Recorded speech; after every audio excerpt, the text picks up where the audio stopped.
Merry Christmas and a happy Marty Supreme release. Just going to go and watch it now in the cinema. I'm excited, and it's fair to say there's been lots of hype in the table tennis world. There hasn't been this much hype since Butterfly released Dignit's 09C or Vizire 03 or the others. So let's go and watch it now. Just a warning though, there may well be some spoilers. I'll get 2 tickets for Marty Supreme at 1:15. Sure, any members or concessions? Yeah, I think we've got.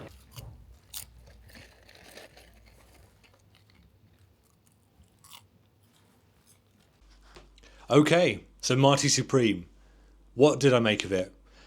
Well, first things first, Marty Supreme is incredibly stylish, as all A24 movies are. If you've watched Uncut Gems, you'll be familiar with the kind of frenetic, stress-inducing, anxiety-inducing way of storytelling. You'll be familiar with the close-up shots of faces, the intense arguments where multiple people are shouting at once, which can be quite a schizophrenic experience. It's hard to know which character to focus on. Now that may put some people off, but for me, that makes it a really engrossing cinema experience. The cast is eclectic, but really well chosen. The characters are strong, the writing is sharp. Timothée Chalamet is excellent as Marty Mauser. He encapsulates the charming, roguish, boyish, hustling way of Marty Reisman. I know it's not a biopic, but clearly the inspiration for Marty Supreme is Marty Reisman. I'll come on to that in a little bit. It's definitely the role that Timothée Chalamet has been looking for a while, for him to break out of that typecast boy next door role that he's often had in movies. I think he's finally going to be taken seriously as an actor, and he's had a lot of fun making this movie, it looks like, especially if the PR is anything to go by. Now, with that all said, one element that I did find a little bit frustrating, and this is perhaps a result of the kind of A24 storytelling style, is there's lots of anecdotes and side quests that feel like they have lots of loose ends that need tying up. For example, there is the scene in Auschwitz and with the honey, which you know exactly what I'm talking about if you've seen Marty Supreme. It's a nice nod to the fact that many table tennis players from the pre-war era were Jewish, and players like Alois Elik from Poland actually survived the concentration camps. So that's a nice nod to the real history. But it feels like that short 2-minute section of the movie is irrelevant, essentially, to the overall plotline, and needed exploring a bit more. There's also the storyline with the dog, which again feels like a little bit like a side quest and slightly irrelevant to the overall plot. But with this said, I thoroughly enjoyed Marty Supreme. The way the movie is shot is just incredibly stylish and incredibly engrossing and intense. Now, when it comes to the table tennis, let's talk table tennis. What I think they have done very well is encapsulate the spirit of table tennis in the 1950s. We have the late night table tennis shots at the club called Lawrence's.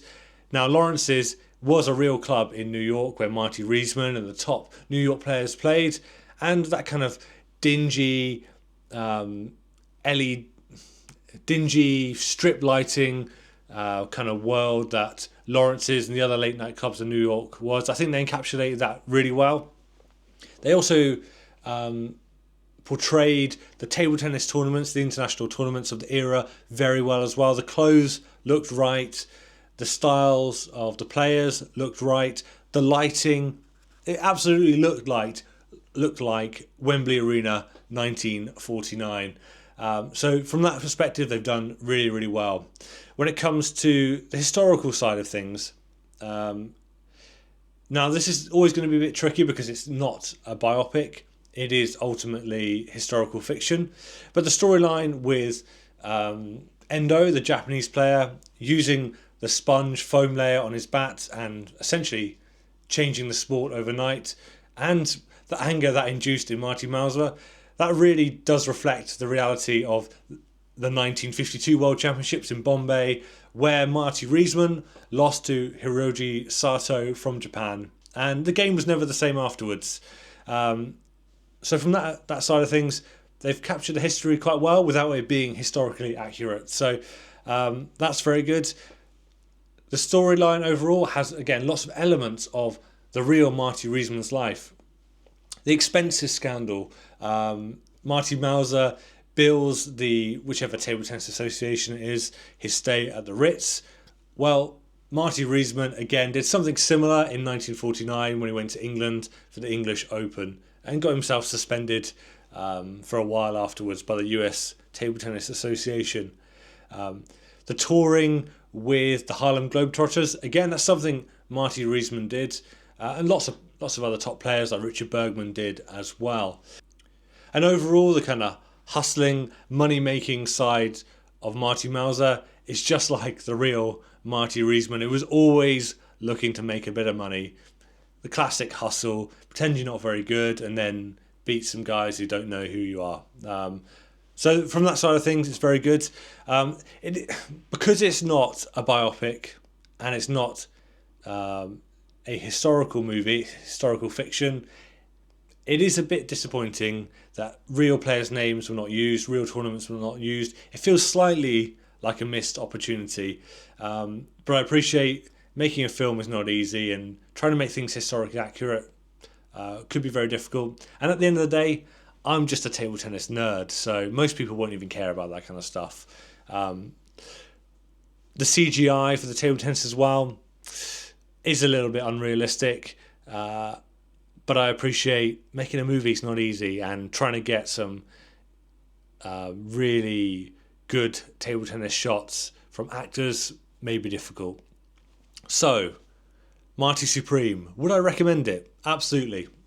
It's a fantastic movie, not without its flaws, but I think there's plenty in it for lay people and enough for table tennis fans as well to keep them excited despite all the massive hype.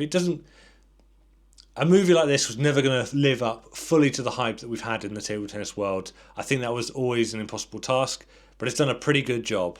And I think most people won't be disappointed. There we go. There's my thoughts. Let me know yours. Do you agree? Did you hate it? Did you love it? What would you rate it? Cheers and gone.